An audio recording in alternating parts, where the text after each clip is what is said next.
Hey folks, I'm going to show you how to plunge into a piece of timber. Now I'm on a 45-degree angle, so it's a little complicated, especially if you ain't did it before, because when you plunge into it, it looks crooked. So you got to keep your blade flat on front. Line it up with your mark. Let me get my glasses on here. Oh yeah.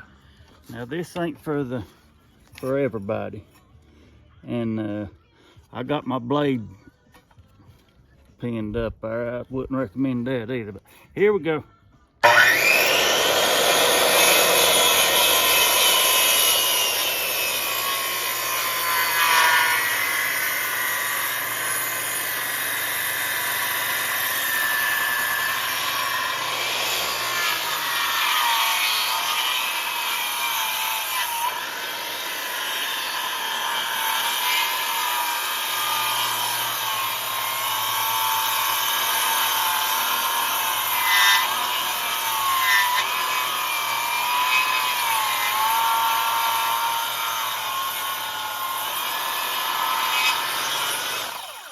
We're making logs again. That's how we do it. We still got a lot to do. Maybe we'll do another short video on it later. Thank you, folks.